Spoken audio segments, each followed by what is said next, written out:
And now I'm going to get to probably the most asked question that I've been asked, not just today, not just yesterday, and not just on this Ask Me Anything, and not just on my Instagram.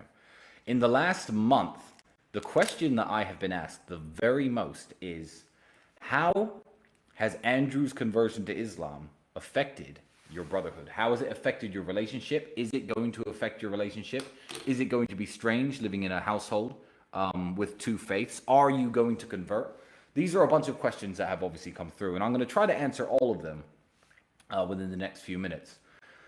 So, Andrew's initial point about Islam he was making many months ago, before he officially went loud with his conversion. I knew about his thoughts and the way his heart was leaning for a very long time.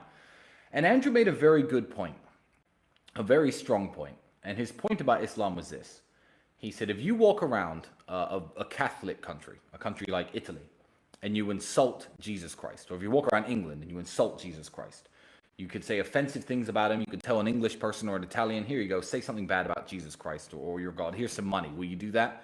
And people would do that largely as a whole. And also saying bad things about, Jesus Christ and their God. Nobody would face any repercussions. You could walk around the street freely saying these slanderous things, which is very rude and very impolite, and nobody would do anything about it. However, in the Muslim world, you see where I'm going here, such example is simply unthinkable.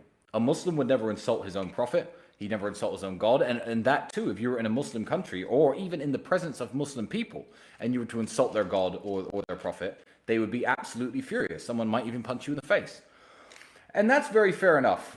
But what Andrew failed to mention, which is the point that I think I'm going to raise right here, is there are people in the world who will punch you in the face if you insult Jesus Christ, and if you insult Jesus Christ or the Virgin Mary or anything. And those people are the Muslims. Now, if you don't know religion and you don't know religious history very well, then I guess you don't know that one of the most important prophets in Islam is Jesus, son of Mary, as they refer to him, or Jesus Christ, as us Christians call him.